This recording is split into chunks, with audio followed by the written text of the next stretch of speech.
It's 2025 and a new year means brand new opportunities. And for a lot of you out there, I know you've been thinking about one thing over the holidays, and that is starting your own business. But you have so many questions like how do I get started? How do I come up with a brand? How do I even sell stuff to people? And what am I even going to sell? Now take a deep breath. Shopify has got you. Shopify makes it simple to create your brand, open for business, and get your first sale. And you can get your store up and running easily with thousands of customizable templates. You don't have to be a coding nerd or a design geek to get this done. All you need to do is drag and drop. Shopify also helps with the details like shipping, taxes, and payments from one single dashboard, so you can focus on the important stuff, like growing your business. Established in 2025 has a nice ring to it, doesn't it? Sign up for your $1 per month trial period at shopify.com/truecrime, all lowercase. Go to shopify.com/truecrime to start selling with Shopify today. Shopify.com/truecrime. I'm Alice. And I'm Brett. And this is the Prosecutor's Legal Briefs.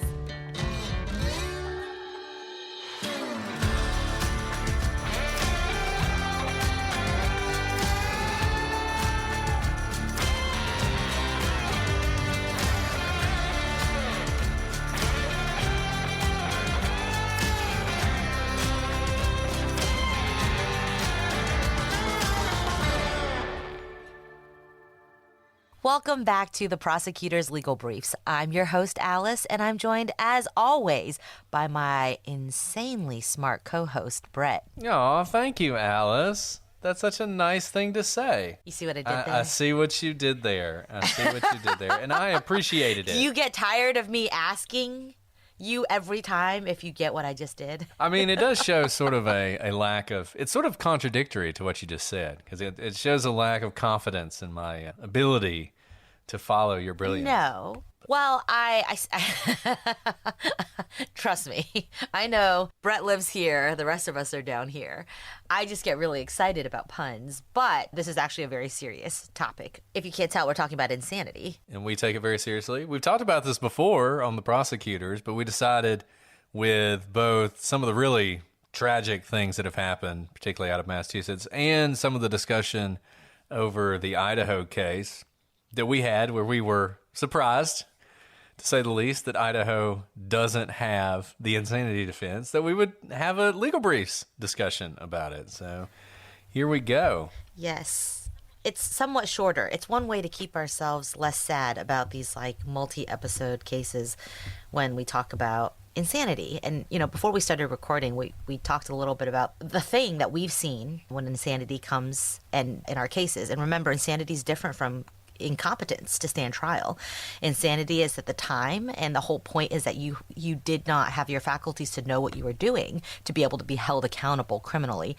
And the scary thing is we've seen it in our defendants who you would never expect it. Right? People who have graduate degrees, PhDs, are doctors, are, you know, loving mothers, are loving fathers, and it really can strike anyone at any time. And so I was telling Brett, my fear is like, what if it happens to me? Like, I may not know it. Yeah, and particularly with some of these cases, it's just, you know, look, some people suffer from mental illness because of things like substance abuse or stuff along those lines, but a lot of times it's something that maybe you've dealt with for a really long time, or something that comes about because of some major change in your life. And as we're going to talk about, true insanity is not an excuse.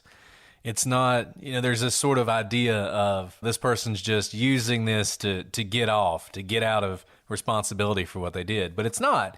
It's literally an inability to tell right from wrong, to conform your actions to the law. And, you know, one thing that's interesting that I've seen is more cases where both sides agree on insanity, and it's really not something that's contested.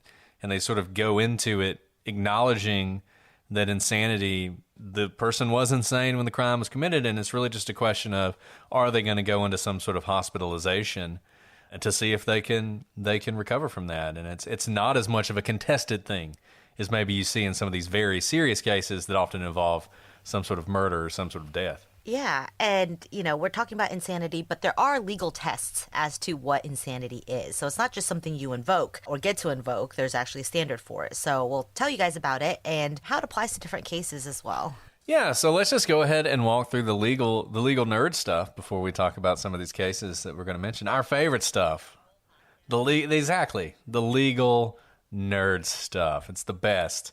We're going to start with everyone's favorite, I don't know, for me at least, legal test, and that's the McNaughton rule. The McNaughton test, the McNaughton rule. It's just a great name, and it comes to us all the way from jolly old England. Like so many things, the English are always, making fun of our legal system, and I always want to point out to them, most of what we do is your fault. So quit making fun of us for it. And the McNaughton test is an example of that. So, who was McNaughton? So McNaughton was a Scottish woodcutter, and he actually ended up killing the secretary to the British Prime Minister. This man's name was Edward Drummond. He was actually trying to kill the Prime Minister at the time, Sir Robert Peel.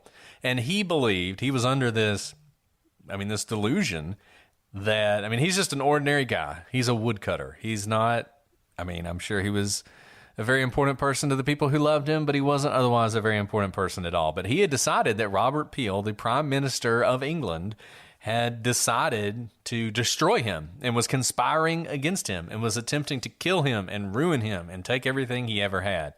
And there was a trial, and this trial was sensational because it's not that often that you have someone who tries to kill the British Prime Minister, but that's what happened here.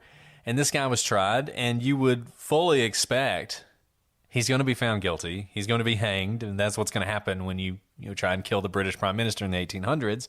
But in fact, he was found not guilty by reason of insanity. And the reason for that was the jury concluded that he could not appreciate that the act he was committing was wrong. He could not tell the difference between right and wrong. He fully believed this was a justified action, this was a right action, and, he didn't think what he was doing was wrong. And we'll talk about some of the ways you tell that later on. And this was shocking. People were shocked by this. There were many who wanted this man executed. They wanted to send a message that you can't target the head of the British government. But either way, he's found not guilty by reason of insanity, and even though it's controversial, it really does lead to a development of a test. The House of Lords in England, they endorse this test. It becomes known as the McNaughton rule, and it becomes the rule not only in Britain, but in the United States. And it basically has there are two aspects to it. First, the defendant must be suffering from a mental defect at the time he or she commits the criminal act. It's a pretty broad thing. Like, what is a mental defect? That's something you might debate in a trial. Is this a true mental defect? Is it something that's in the literature? Has it been seen before? That might be the kind of thing that you would do. But assume for a second that everyone agrees you have a mental defect. Say you're schizophrenic or something along those lines. Well, then there's a second part to this rule. Just because you have a mental defect, and this is really important because people miss this. People often say someone's insane, and they use it in sort of the colloquial way. And they may very well have a mental defect. It may be a serious mental defect, but they also, because of that defect, have to not be able to tell that the act they committed was wrong. They don't understand the nature and quality of the act. They don't understand that the action was wrong. They have such a strong delusion that they believe they are justified in their action. And in some ways, you see this kind of trickle down into a lot of different legal principles. We've talked about self-defense before. One of the key things in self-defense is that you truly believe that your life was in danger, even if objectively it wasn't. There's that case out of Texas where someone they were robbing a restaurant.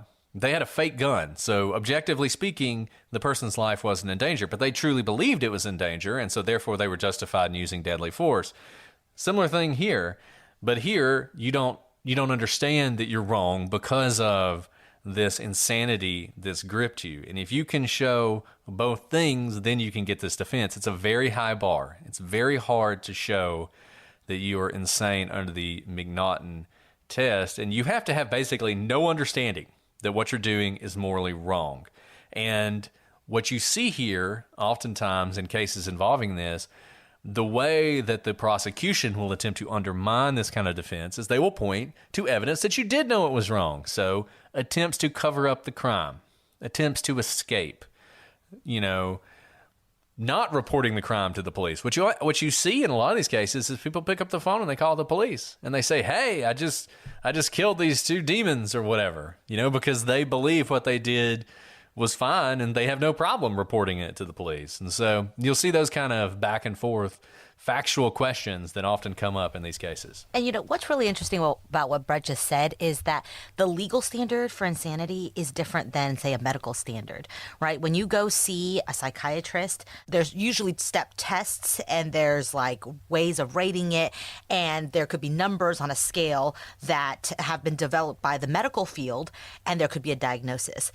The difficult here is we are trying to see what's inside someone's mind, and you don't necessarily need a specific diagnosis to qualify as insane under the law. That's why it's called a mental defect, because you don't have to be schizophrenic, for example. You don't have to be X, Y, and Z. Now, the reports in trying to assess whether you meet this standard oftentimes will seek to diagnose you with one of those kind of known diagnoses, but that itself is not a prerequisite to be able to be deemed legally insane at the time of the crime.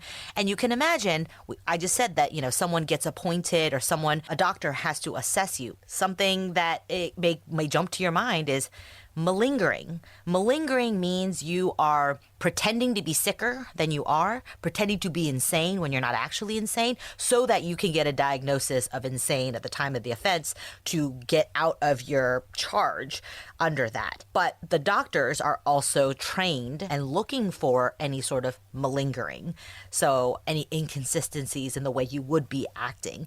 But this is not a science. It's kind of an art in the way that you assess, and the judge, who is not medically trained, has a role in all of this, which is really interesting. Again, judges are typically not doctors and scientists, but they ask questions to try to test whether you're malingering, to test how truthful your answers are, and they ask these questions both to the defendant who's being assessed for insanity and also the doctor who assesses them. So bringing all this in, it's not like a diagnosis you get at the doctor. And it's really interesting because Alice is right. There are a lot of things they try and do to make it more scientific. They have all these different tests they try and run, and they have tests for malingering, but there is a lot of subjective analysis that has to happen of those tests by the doctors, and you'll often see this is an area where you will often have experts who are at odds. There are some cases where everyone agrees person's incompetent or they're insane. That's great. But a lot of times you'll see competing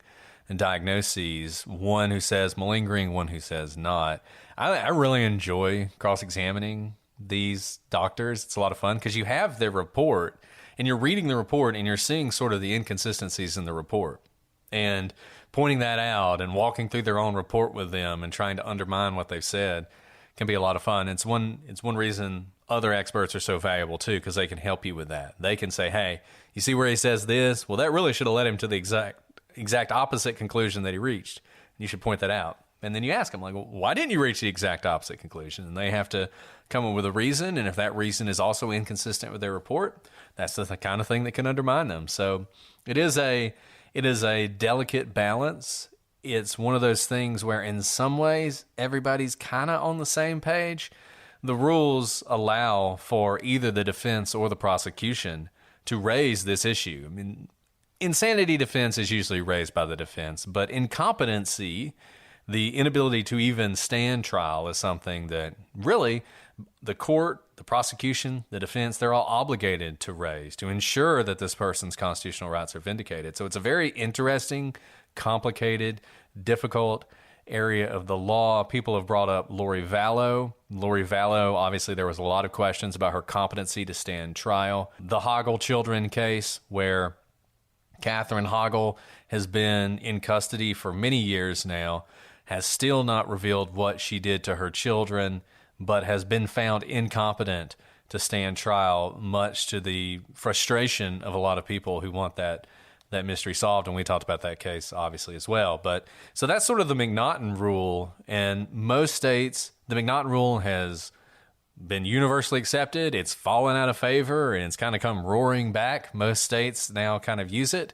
My understanding is Massachusetts uses it. We're going to talk about Massachusetts in a minute, but it is not the only standard that the courts have attempted to use in discussing this issue of insanity. Yeah, like what we've said already, I mean, it's kind of already a little bit mushy. Right? It's not a perfect science equation that you can put in the inputs. You know, this person breathes this rapidly, blinks this many times, therefore is insane. You can't really do that. And so courts have kind of explored different types of defenses that wraps into this insanity. And one of these other is the irresistible impulse defense. And that's saying that the defendant can't control his or her conduct because of the mental defect or disease. Now, the advantage here is you could know what you're doing is actually wrong, like morally wrong, but you are saying that you cannot control yourself. There is no impulse control, and you're able to get off despite knowing what you're doing is wrong. If this sounds like not a very fair test, then you're in line with a lot of courts, because this test has almost been universally rejected since it allows someone to claim they can't help themselves when they commit crimes, which is something we hear a lot, right? Like they try to take basically the addict mentality and apply it to crimes, right? We know about addiction and that there could be situations where like an addict themselves cannot help themselves get off a substance without medical help. But then they kind of extrapolate that into the crime world. Like, I can't help myself but rape women. Like that is, you know, that argument is the impulse defense. Like, I was abused as a child. I was raped repeatedly as a child. And as a result, I cannot control myself when I am in the room with a male, female, whatever. I cannot help myself. I turn into a monster and I just have to sexually abuse them because of my horrific mental defect based on my horrific background. There could, you know, you could see how that could develop as an argument, but I think that takes it too far, and courts have recognized that just takes it too far. And where do you draw the line with respect to how you hold people accountable? And that's why we've kind of rejected that, and we've moved forward to something else, and that's the model penal code. Before I move on, Brett, do you want to say anything about the impulse control? Because I have lots of things that I can't keep myself from doing, like eating an entire chocolate brownie when I take one bite. It's a setup for really awful consequences, the negative externalities of that. Even if you think that's a good rule and that people who have this sort of irresistible impulse shouldn't be punished, there are so many crimes that people use. And you pointed one out, and we see that a lot with child abuse cases, sexual abuse of children. People will say they can't control themselves. Okay, that's a good reason for you to be in prison for the rest of your life. It's not a good reason for you not to be convicted of the crime and, you know, released under medical supervision or whatever. Great. That's a great point, especially with pedophilia, which is a diagnosis as well. I see that so much in these child porn cases or child sex abuse cases, where it is true that pedophilia medically, I think, has like a diagnosis code or you're more predisposed to it. But then oftentimes the defendant will say, I can't help myself. I shouldn't be punished for it. I have a predisposition for abusing, you know, children in a sexual manner, and therefore I shouldn't be punished for it. But like, they're clearly a danger to society. They shouldn't be around children. And I think most people in our society would say the court should step in, even if they're claiming that they can't stop. And think about the negative externalities that Brett just said. At what point are you incentivized not to control your impulses? You know, like, if I really had to stop eating that brownie, I probably could. But if there's no, like, who cares? I'll just like run an extra mile tomorrow. You know, it's okay for me to keep eating that brownie. More so if it's a crime. Like, I know I have this proclivity to sexually abuse women. Why would I stop if in fact my proclivity is going to get me off? I might as well go full force in, because it shows just how, you know, little impulse control I have, which can help me get off. You see kind of how that's a negative externality that we just wouldn't want as public policy. If we don't like that, then there's the model penal code. And the penal code is, like written law as opposed to some sort of like standard coming out of the common law. And so the model penal code states that a person is not responsible for criminal conduct if at the time of such conduct as a result of mental disease or defect, he lacks substantial capacity either to appreciate the criminality, wrongfulness of his conduct or to conform his conduct to the requirements of law. So this is sort of a combination of the two we've just talked about, but with even less of a requirement than the other tests, as it requires only substantial, not total inability. Now, by 1980, half of the states had adopted this test. And then John Hinckley tried to kill Ronald Reagan. And he got off based on this test that I just read to you. And when that happened, everyone did an about face and abandoned the model penal code and went right back to the McNaughton test that we started off this episode with. It's kind of funny because it's sort of our version of McNaughton, where somebody tried to kill the president, but the response was not, well, actually, that seems right. We should do that. It was, that is the dumbest thing ever. We're not doing that anymore. Whoever came up with that, we're getting rid of it. And it actually, as people talked about, because of this, not only was there a swing back to the McNaughton rule, but a couple states tried to get rid of the insanity defense altogether, which we're going to mention here in a second. So there was a big backlash here. Just the notion that you could try and kill the president and claim you were insane and be found not guilty by reason of insanity, it just really hit a lot of people the wrong way. And that's a real issue with the insanity defense. Bad cases, bad facts make bad law, because obviously I think we all believe the insanity defense is something that we have to have, that it's a constitutionally required thing. Supreme Court has said you cannot punish someone who's insane. In fact, there are death penalty cases about this. I had one of these cases, actually, where a guy had killed someone. He wasn't insane at the time. Everyone agreed on that. But by the time that he was supposed to be executed, he claimed that he had dementia to the extent he couldn't remember what he had done. So he couldn't remember the crime. And there was this whole question of, can you execute someone who didn't remember what they did? And this actually went all the way to the United States Supreme Court.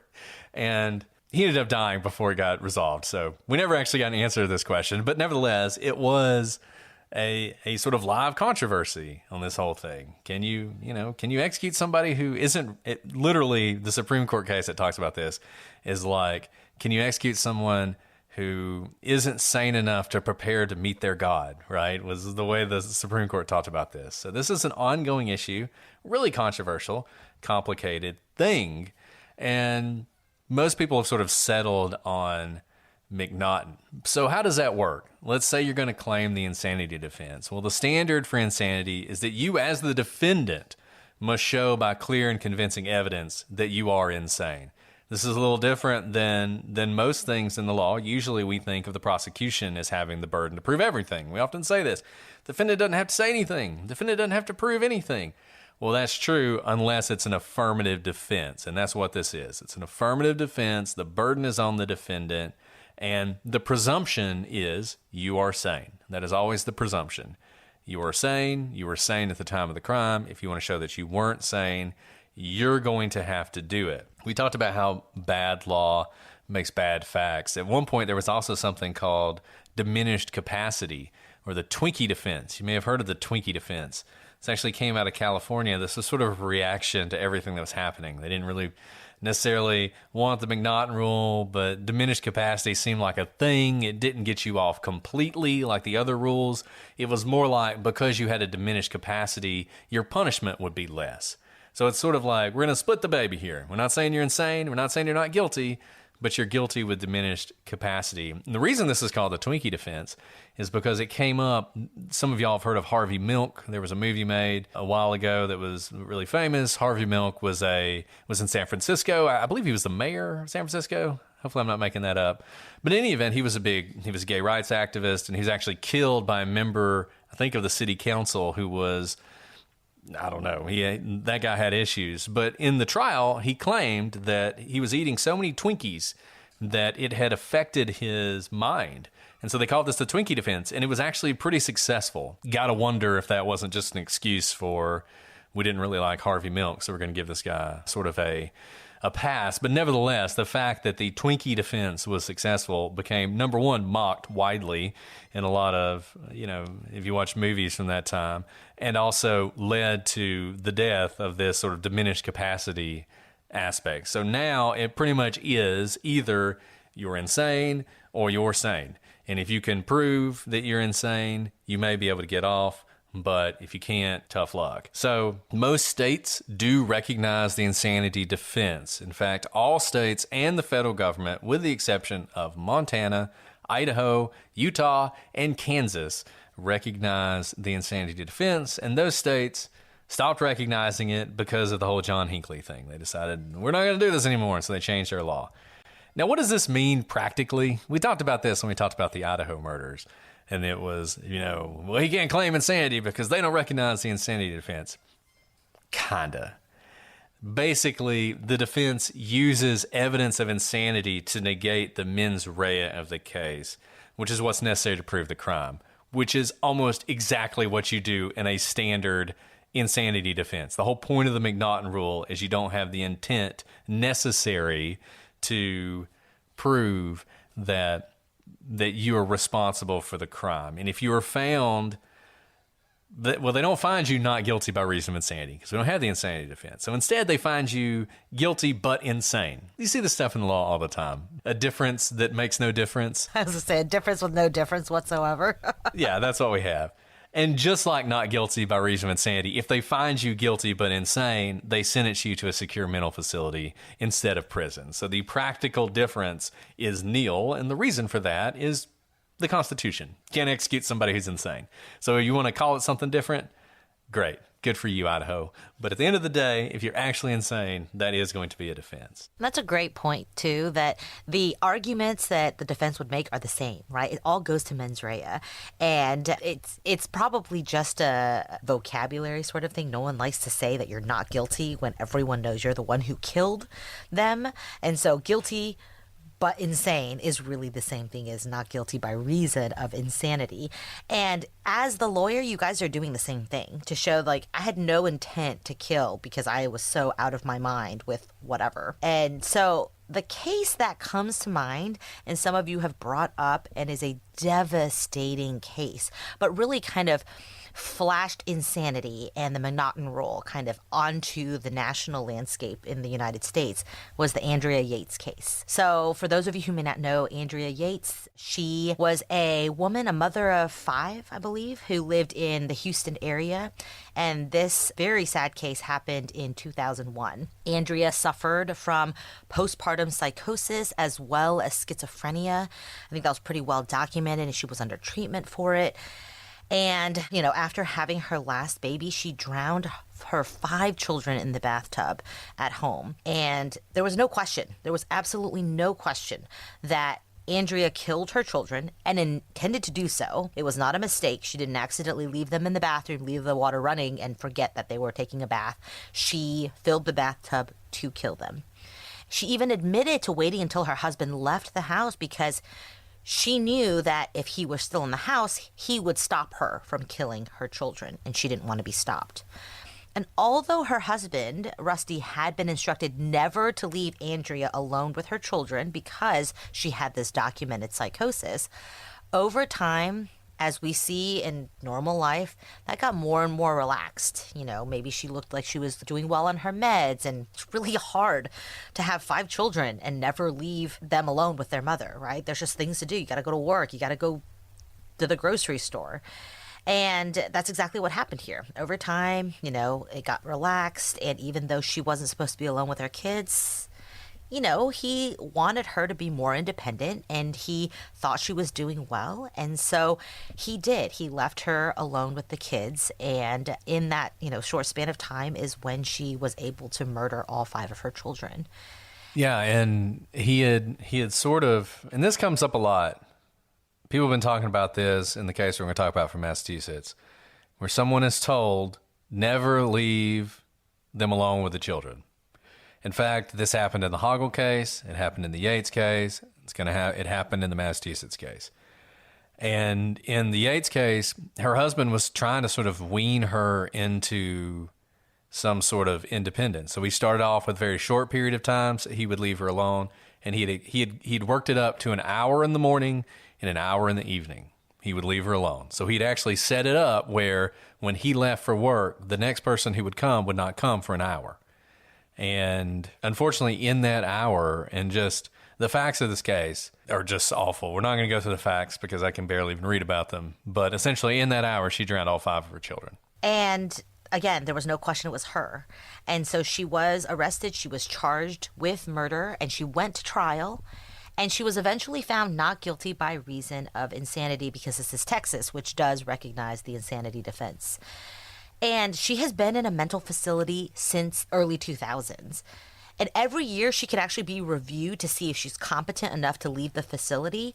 But she actually has waived that review every year and instead choosing to stay within that mental facility. And that's one thing I want to note, whether it's about the insanity defense or incompetency, it's not a complete get out of jail free card, even when it's just incompetence. When you're being evaluated for these things, you're not free to be out on bond. Typically, there are statutes, both federal and state, that require you to be essentially in custody. It's just a hospital custody, but you're not free to leave. You have to eat whatever they give you there. You have no freedoms outside of it. And so those people who think, oh, it's a get out of jail free card, it's not. Jail just kind of looks different. And a lot of our defendants who may try to be malingering and may try to use insanity or incompetence as a way to get out of their charges are shocked when they realize that they are automatically remanded, which means that they are put in handcuffs, put into a jail cell, transported to a secure facility where they're not free to leave, and they essentially are in custody, and they thought they were going to get out. In those situations, honestly, a lot of people who are malingering snap out of it and say, like, okay, never mind, you're right. Let's just move forward with my trial. Let's get through this. This is not fun. I don't want to be in a secure facility being treated as a mental health patient. And it's interesting. Someone earlier on in the chat mentioned that a lot of times you may spend more time in custody as a result of these than you would if you'd just been found guilty. And that is 100% true. Maybe not in a murder type case, but in a lot of cases, that is 100% true. You end up spending a lot of time in custody. As Alice pointed out in a previous episode, that time also doesn't count towards your sentence. A lot of times, if you're sitting in jail waiting to be tried, let's say you sit in jail for a year.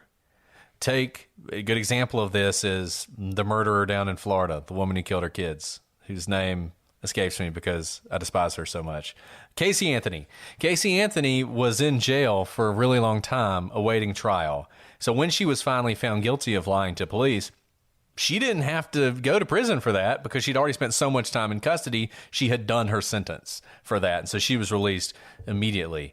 The time you spend being restored to competency doesn't count towards that. So it actually is one of those things that it is sort of an interesting and difficult to sort of wrap your head around type thing. We talked about this in the Maryland case, that she was initially charged with a misdemeanor, but they were actually able to hold her for a very long time based on that. We learned after that from people that in Maryland, misdemeanors, you can get up to 3 years in prison, which Maryland, that is not a misdemeanor. Reevaluate your definitions. That's a felony. Literally, the definition of felony is 1 year and a day in prison. Maryland, what's going on? This is, those of you who don't live in the United States who talk about this, our wonderful, wacky, messed up country with all our crazy laws in every state. Every state's got its own crazy laws, and that's an example of it. And that's why it's so hard to be a lawyer, because if you're anywhere other than where you are, you have to basically relearn the law in order to practice. But in any event, the Andrea Yates case, another thing that was interesting about that, she was initially tried and convicted. She was convicted by a jury, but the jury chose not to give her the death penalty because they felt like it was almost this diminished capacity type thing where they said, look, she's guilty. She knew what she was doing, but we're not going to give her the death penalty. And that was eventually reversed because one of the experts had testified that there had been an episode, I believe, of Law and Order where in the episode of Law and Order, a mother had drowned her kids in the bathtub and had gotten off because of insanity. And the implication was that she had seen this episode and she had modeled her behavior after that, which shows she's not insane. It just shows that she planned this, and this was all a plan to be found insane. It turned out that actually her appellate counsel was able to get the showrunner for this show, who provided an affidavit that said there was never an episode like that. That never happened. And because of that, I mean, that was just defined a lie by the expert. Her initial conviction was actually overturned, and the second time she was tried, not guilty by reason of insanity, was sort of the conclusion that they reached. And that brings us, I guess, to the current case that a lot of people are talking about. Just, it's such an awful case. It's hard. I definitely did not want to do a full episode on it because it's hard for me to even read about it. I mean, this is another one of those 10 years ago. I'm sure this wouldn't have been as big a deal, but now that I have a couple kids, it's just so hard for me to even think about. And that's the Lindsay Clancy case a lot of you have been following out of Massachusetts. She has currently been charged with murder after she strangled to death her 3 children, her 5-year-old daughter Cora, her 3-year-old son Dawson, and her 8-month-old son Callan, who did not die immediately, and I know a lot of people were hoping would recover, but unfortunately died later on in the hospital. After she did this, she attempted to take her own life. She's actually still in the hospital, so moving forward in this case is going to take a little while. And she did all this while her husband was gone for, I think, 20 minutes to go get food. It was another situation in which she wasn't supposed to be alone with her kids, but she was doing this outpatient treatment. And depending on who you ask, people thought she was getting better maybe. And so 20 minutes didn't seem like enough time for something like this to happen. But then it did. I have a feeling this case is going to be one of those that generates a lot of emotion and a lot of attention as it goes forward, particularly if there's not some sort of deal reached in this case. People are already very passionate about it. I will admit, it is one of those cases that really, really is difficult for me because on the one hand, I recognize she was having a lot of trouble. Her husband put out a statement, which, God bless him, I don't think I could have put out a statement like that basically said this wasn't her, that this was her disease that did this, and people needed to remember that. And she was a loving mother. And it's just so awful. I mean, just such an awful thing. On the other hand, there are 3 children who are dead. And so I am not yet able to give a lot of people are jumping to conclusions on this case. I mean, there are people who are passionate about this case, who are very passionate about this because of the sort of we talked about this. We talked about this with the Dolly Routier case, that people just don't really pay attention to this and they don't recognize the problem. And that, frankly, medical care and mental care for mothers, all mothers, is woeful after birth. And Alice, and you've seen that. I've certainly seen that with my wife, not only mental care, but just actual physical care. It's like once the baby's born, they're like, okay, go forth. Good luck.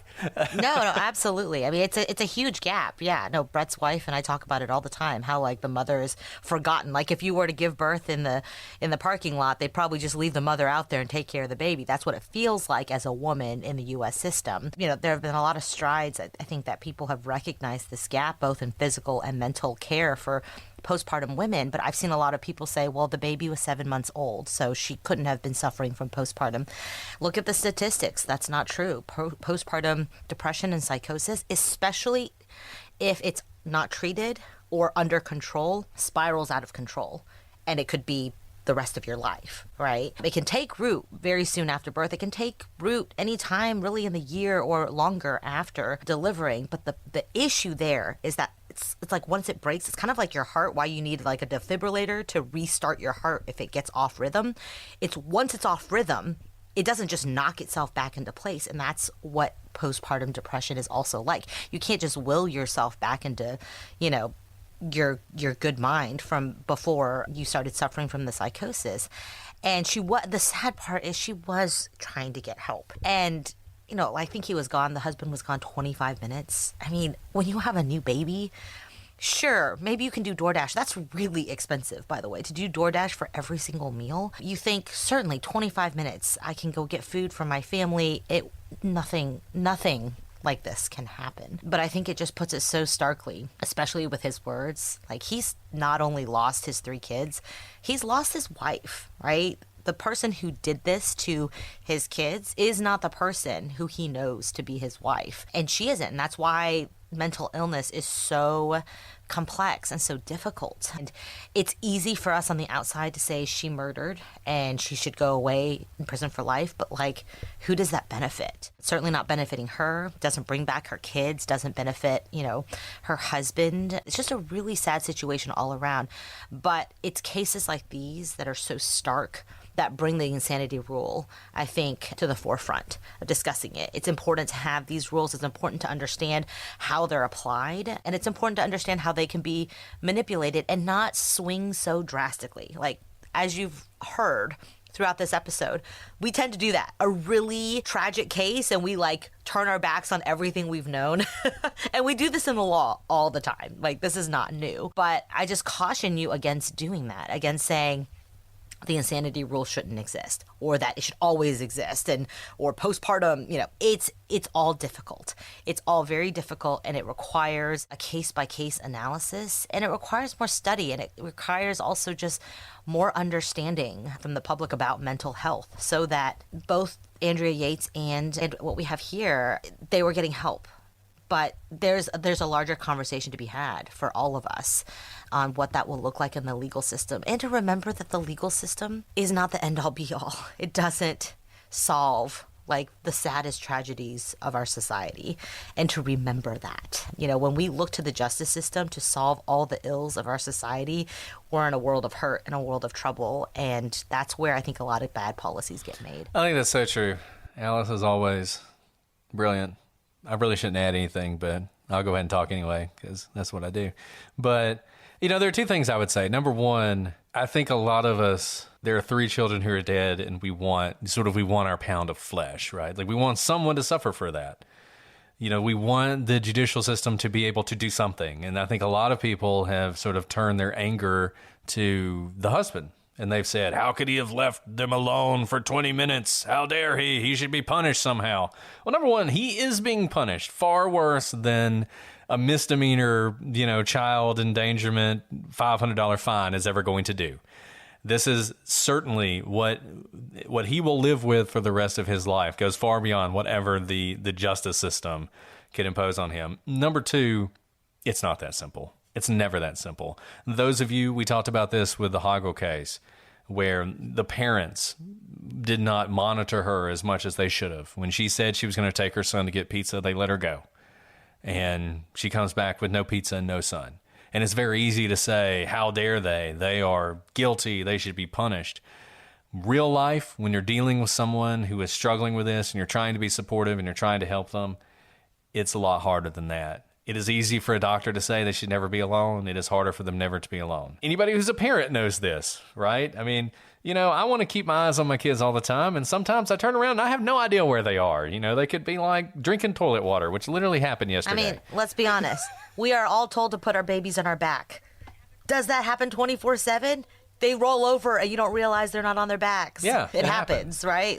That's just the reality. And so keep that in mind as well. Yeah, and this is the more tragic the case. We talked about this with our Legal Briefs episode with the child cases. We have a 10-year-old who kills somebody. There is no system that is designed to deal with that. And there is no system that is designed to deal with a mother in the middle of psychosis who kills her 3 children. And there's no good way to deal with that. In some ways, I admire Andrea Yates for just staying in the hospital. She could fight that. She could try and be released, but she sort of, at this point, I think both has guilt over what she did and an understanding of her own mental illnesses to an extent that she stays in the hospital. And, I don't know where this case is going to go. Who knows what evidence may be uncovered. There may be more to this than we even know now.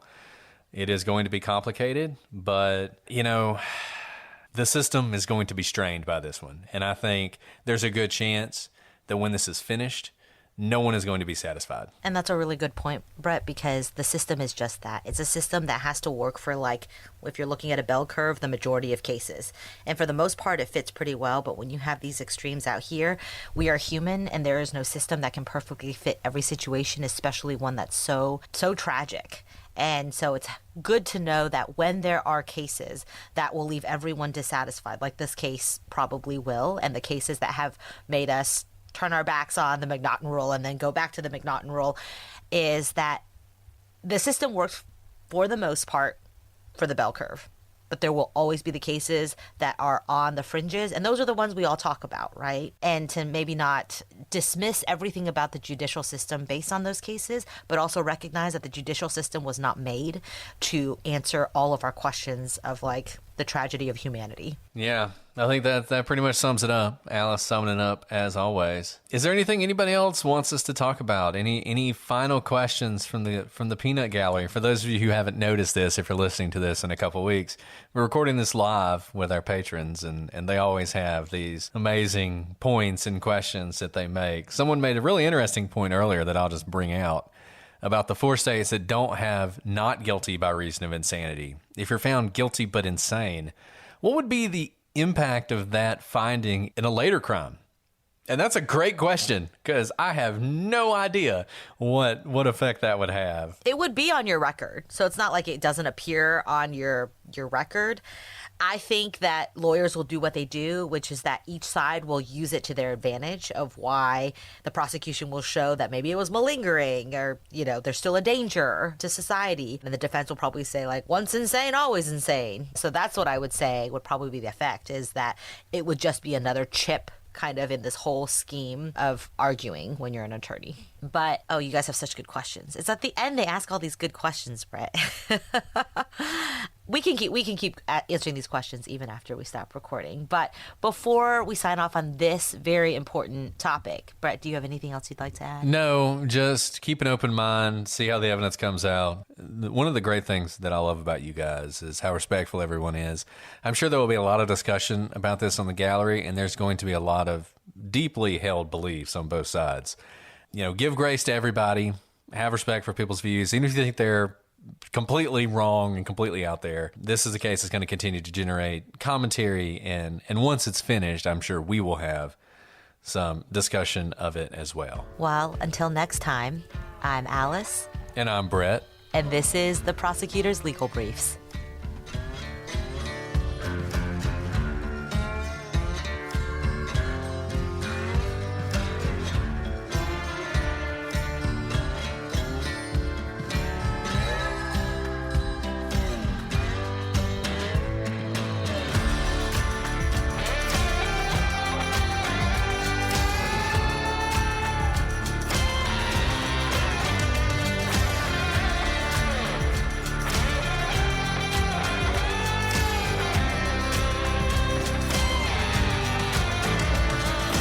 If I was wrongly charged for murder, I would...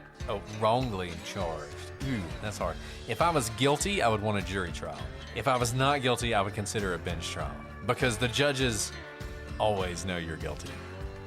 You know, like the judge in the, what's her name, Casey Anthony case was like, this person was totally guilty. I don't understand what they were thinking. If you're guilty, go for a jury trial. You might get lucky.